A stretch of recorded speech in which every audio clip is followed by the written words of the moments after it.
Sasa sawa.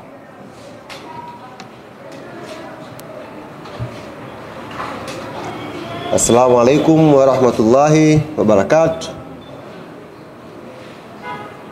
Niwakaribishe ndugu zangu waandishi wa habari kwenye mkutano huu ambao unafanyika hapa makao makuu ya klabu yetu ya Yanga Jangwani jijini Dar es Salaam. Lakini pia niwakaribishe wale wote ambao wanafuatilia mubashara matangazo haya kutokea hapa Jangwani kupitia vyombo mbalimbali vya habari ambavyo tuko navyo hapa. Wanachama, mashabiki na wapenzi wa klabu yetu ya Yanga, najua wako na shauku kubwa kutaka kujua uongozi wao unazungumza nini asubuhi ya leo. Kizingatia siku ya jana tumetoka kupata matokeo mazuri kwenye kombe la CRDB Federation Cup, na Mwenyezi Mungu ametujalia tumeingia kwenye hatua ya 16 bora. Kutokea pale program ambayo imetangazwa, tunafahamu tunaingia kwenye mapumziko ya FIFA break.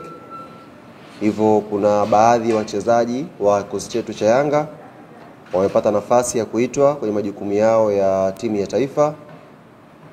Baadaye kidogo inshallah tutatoa taarifa kamili ya wachezaji wote ambao wameitwa kwenye majukumu ya timu za taifa kwenye mapumziko haya ya kalenda ya FIFA. Lakini kwa ambao wamebakia, benchi la ufundi limetoa siku 6 za mapumziko ambayo ni kama wiki moja hivi.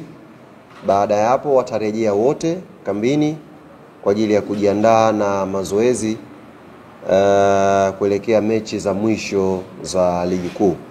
Nafahamu ligi ikirudi tu kwa maana ya tarehe 1 mwezi wa 4 inshallah, Yanga tutakuwa na mchezo wa ligi wa ugenini dhidi ya Tabora United.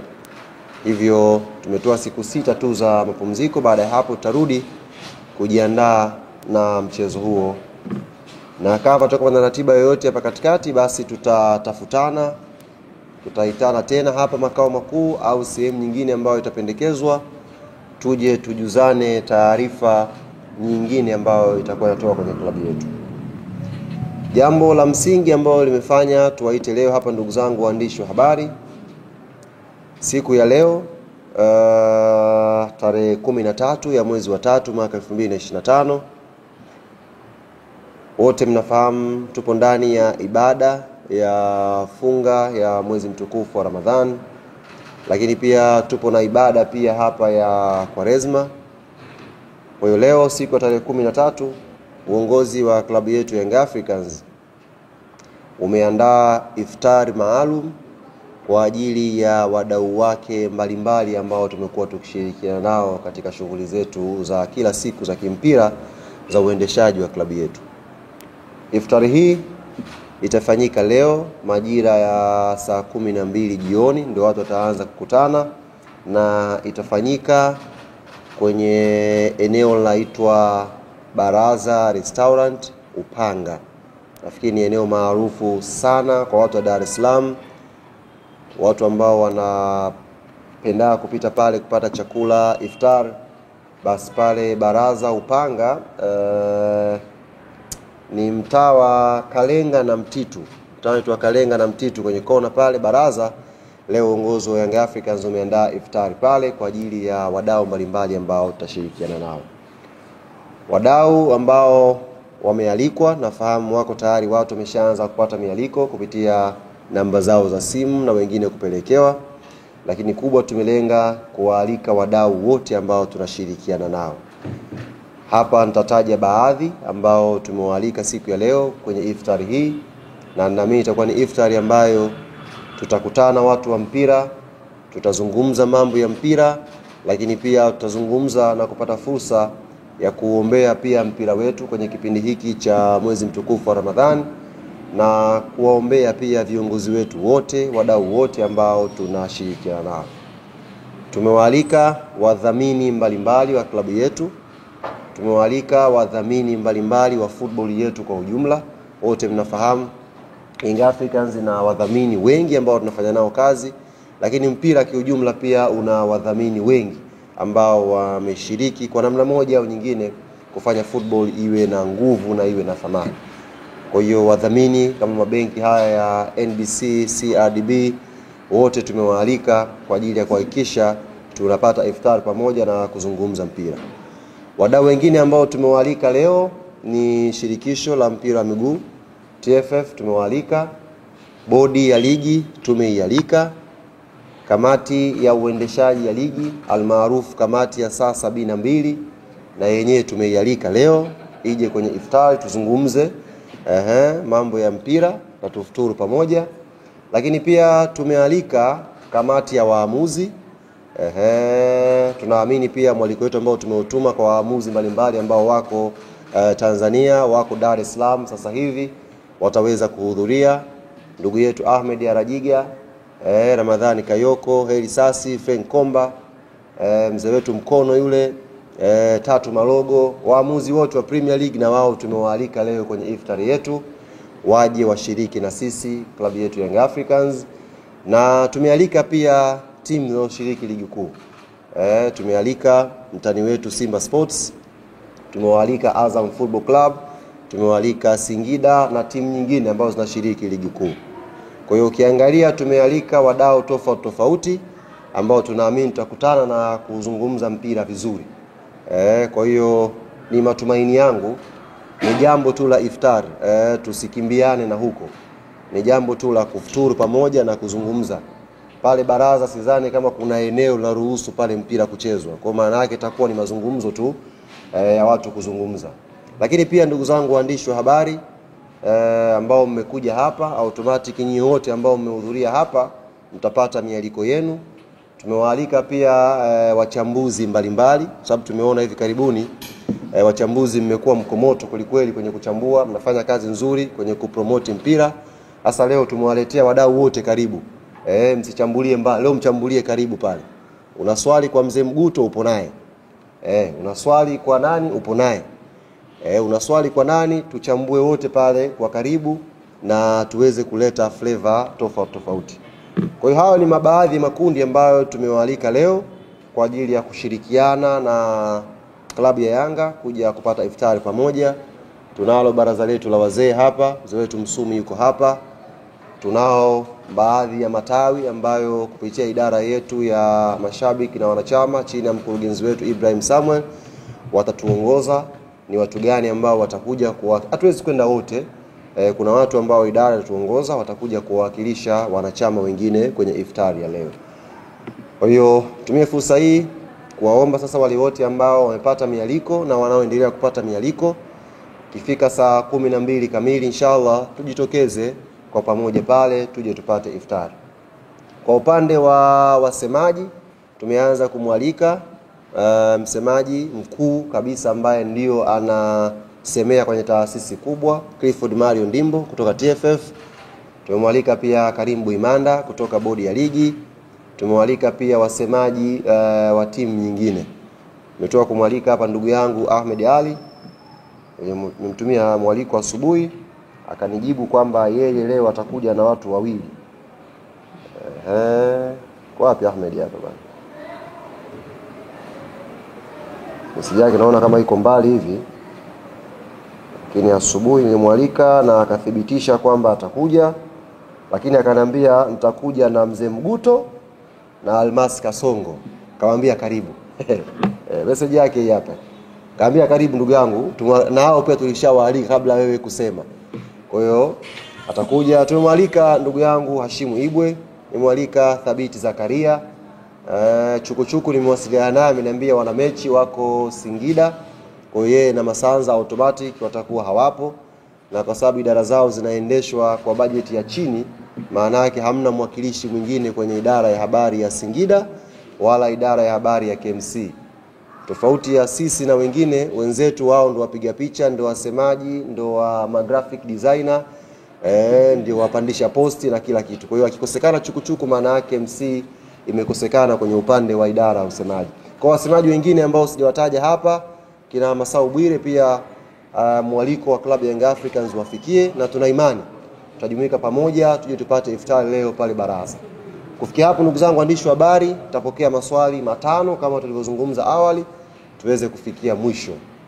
Kweni huru ulizeni maswali matano, kwa sababu najua baada ya leo hamtanipata tena patapokuwa pana tukio lingine ambalo italazimisha kuja kuzungumza na nyie hapa. Karibu ndugu yangu Nasibu Nkomo. Asante. Kwanza mimi niwashukuru sababu kwa leo asubuhi saa 12 shangae saa 12 aliko wa iftar bodi tarehe saa 12 jioni ya mzuri. Lakini kuna watu wengi ambao wamewalika, bila shaka kuna malengo ambayo nyinyi kama club kwa naye kwenye huo mwaliko licha kwa ambao Yanga mko na taratibu za kwa kwa umeelekea kwenye michezo yetu kwa hiyo pengine kwenye hili mmelenga nini zaidi? Ni sehemu tu kwa sababu ni mwezi mtukufu ama kuna kitu ambacho nyinyi mmetengeneza kwa lengo kutengeneza kuwaweka watu pamoja, kwa sababu kama watu wa mpira? Lengo kubwa kwanza ni kufuata kile ambacho Mwenyezi Mungu ametuagiza napokuja swala la mwezi mtukufu wa Ramadhani. Kwenye ibada hii ya funga tunatakiwa tufuturu kwa pamoja, tufuturu kwa pamoja, na umoja ndio unaleta neema nyingi. Umoja unaleta pia baraka nyingi ndani yake. Kwa sisi hatuna makusudio mengine tofauti na watu kukutana, kupata iftar, kuzungumza kwa pamoja, na kupitia ibada hiyo, kwa maana watu waliofunga tunaamini tunaweza pia kuiombea pia na sekta yetu ya michezo kwa ujumla, tuweze kusonga mbele tukiwa na nguvu kubwa, na tuiombee pia nchi yetu ya Tanzania amani tele iendelee kubakia. Kwa hiyo ndugu yangu Nasibu, hakuna ajenda nyingine zaidi ya iftari. Basi. Swali la pili. Karibu. Sana. Umetaja kwa kubwa sana kwa kuwa nazungumzia kamati ya maadili, lakini pia kamati ya maadili sikuitaja. Nimetaja kamati ya uendeshaji ya ligi. Kamati ya maadili hatujaialika. Pia na bodi ya ligi pia tunataja. Bodi ya ligi tumewalika siku za hivi karibuni nimekuwa na mgogoro na bodi ya ligi. Kuna kale ambao wameandika maadili na msimamo kama ya. Pengine kwa picha hii na mwaliko ambao umewalika sawa ni mtani. Nafikiri nenda kupeleka ujumbe gani kwenye tukio hilo na kusema mambo ambayo pia yanazunguka. Pamoja na wewe mwenyewe pia inasemekana kama inaweza kufika chochote. Pengine mnataka kwenda kulainisha mambo yasitokee. Hapana, sisi Yanga kwanza hatuna mgogoro na taasisi yote. Yanga haina mgogoro na bodi ya ligi, Yanga haina mgogoro na kamati inayoendesha ligi, Yanga haina mgogoro na TFF, Yanga haina mgogoro na taasisi yote. Yanga Afrika inasimamia misingi na utaratibu ambao taasisi hii tumekubaliana tuifuate. Kwa katika misingi hiyo tukitokea tumekutana katikati, haimaanishi ni mgogoro. Inamaanisha tunatafuta namna ambavyo taasisi hii katika misingi yake na miongozo yake inaamini inafaa na inatakiwa iwe hivyo. Kwa sisi pesa hatuna shida na mtu, maana tunawalika kila mtu. Sisi tuna misingi yetu ambayo tunaifuatilia. Hatuna shida na mtu yote sisi. Wala hatuna shida na taasisi yote. Ila unapokuja swala lenye interest na klabu yetu na tukaona jambo hili watakiwa tulisimamie, tutalisimamia. Lakini haimaanishi tunaposimamia jambo letu sisi tuna ugomvi na wewe au tuna ugomvi na taasisi fulani. Sisi tunasimamia misingi ambayo tumekubaliana kwa vile ambavyo tunaona kama Young Africans zinatakiwa iwe. Haina maana yoyote kwamba tuna mgogoro na mtu au tunataka kumlainisha mtu, hapana. Ni iftar, tunafuturu na maisha mengine yataendelea baada ya hapo. Sorry, kwa hapo kama unasema hamna mgogoro, ulisema hamna imani na viongozi wa bodi ya ligi. Kwa maana mtu pamoja na Almas Kasoro. Uone kama ni mgogoro huo, lakini hata wao wanaweza kawa hawajisikii vizuri kwa katika tukio hilo ambao unaona kama ana imani, kama imani nao. Kwenye andiko leo na maadili yenu.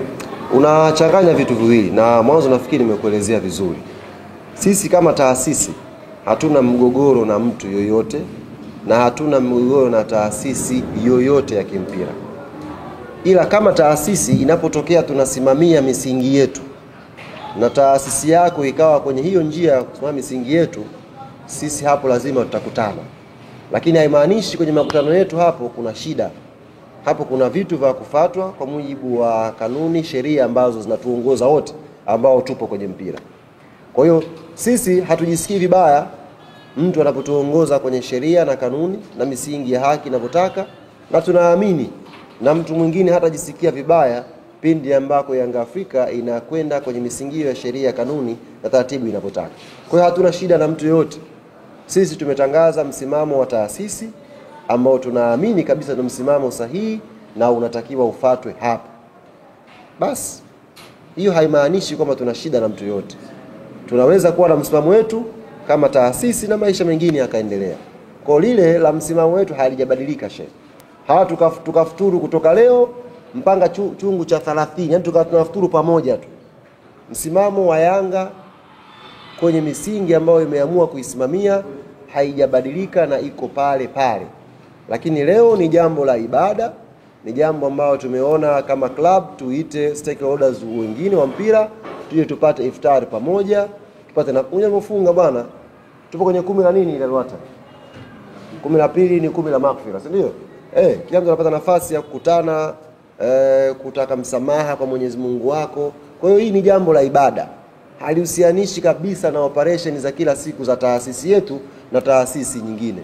Na ndio maana mialiko imekwenda individual na mialiko mingine imekwenda kwa taasisi kwa taasisi. Lengo letu ni kuona kwamba watu wanakutana, tunapata iftar, tunafanya ibada pamoja. Lakini haimaanishi kwamba tukiwa tunafuturu pale eti ndo msingi au msimamo wa Yanga unakuwa umebadilika. Msimamo wa Yanga Sheikh umeshatoka na uko public na ndio umebakia hapo hapo. Hakuna kilichobadilika, hata koma au nukta kufutika hakuna. Ndio ule ule. Ila tutafuturu pamoja leo inshallah. Swali la 3, karibu.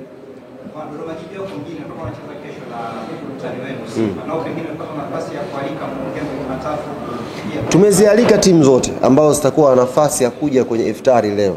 Zote tumezialika. Kwa hiyo kama Dodoma Jiji na wao watapata nafasi wakaribie, kama Simba watapata nafasi, kama maandalizi yao yatakuwa malizika jioni, wakaribie tupate iftari pamoja. Ni jambo la ibada, sio jambo la kwenda kujadili wakafungane vipi. Ni jambo la ibada, tufuturu kwa pamoja. Karibu naweka.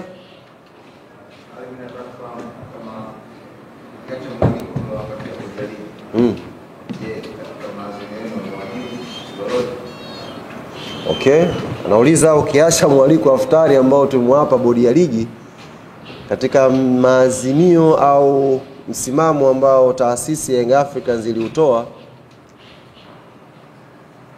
Nigeuze mic napiga kelele sawa. Hapa vipi?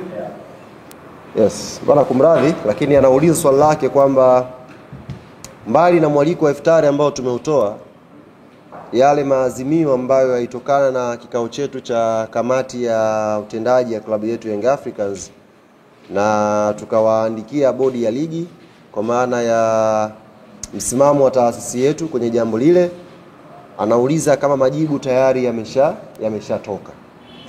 Atibu naweka jambo lile ni jambo la taasisi kwa taasisi, na hata mawasiliano yake ambayo tumeyafanya tulitoa taarifa kujulisha umma msimamo wa klabu yetu na nini tutafanya kama taasisi. Baada ya hapo zikaendelea operations za kuwasiliana.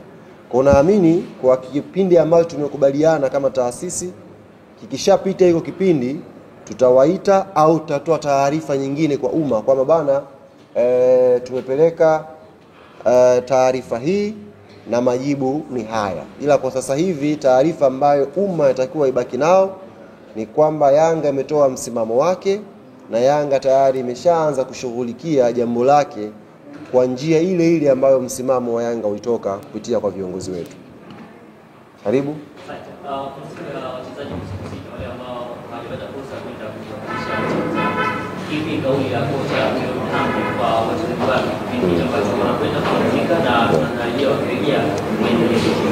Tumewambia wachezaji kwamba hichi sio kipindi cha likizo. Hatupo kwenye holiday. Tupo kwenye mapumziko ya kalenda ya FIFA. Hatujakwenda kwenye holiday kwamba watakiwa waende wakajiachie. Na ndio maana ukiangalia kutoka tarehe 13 leo mpaka tarehe 1 kuna wiki nyingi hapo. Lakini tumetoa siku 6 tu wachezaji waweze kurefresh kidogo, alafu warudi tuendelee na maandalizi. Mechi zilizobakia hizi ni ngumu sana. Mechi za mwisho za ligi na kombe la CRDB hapa ni ngumu sana. Kwa lazima warudi wakiwa na utayari wa kiakili, utayari wa kimwili, tuweze kupambana kumalizia huo utayari wa kiufundi tupate matokeo mazuri. Kila mechi sasa hivi ni ngumu kwa sababu tupo katika nyakati za mahesabu ya mwisho.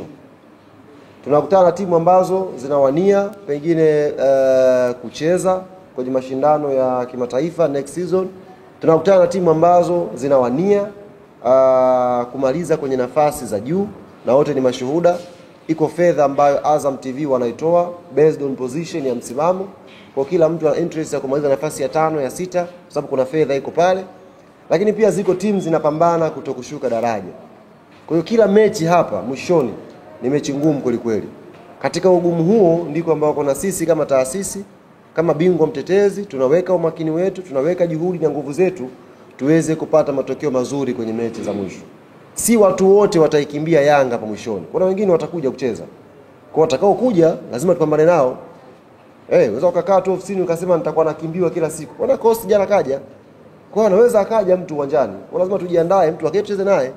Kwa mechi haziwezi kuwa rahisi hapa. Itakuwa mechi ngumu, na kama Yanga tunajipanga vilivyo kuhakikisha hatufanyi makosa yoyote. Na Mwenyezi Mungu atuongoze, tujiandae vizuri, tupate matokeo mazuri kwenye mechi za mwisho hapa. Swali la mwisho kama lipo. Swali la mwisho kama lipo. Kama swali hakuna, ndugu zangu waandishi wa habari, nashukuru sana. Tukutaneni baadaye baraza kwenye iftari. Asanteni.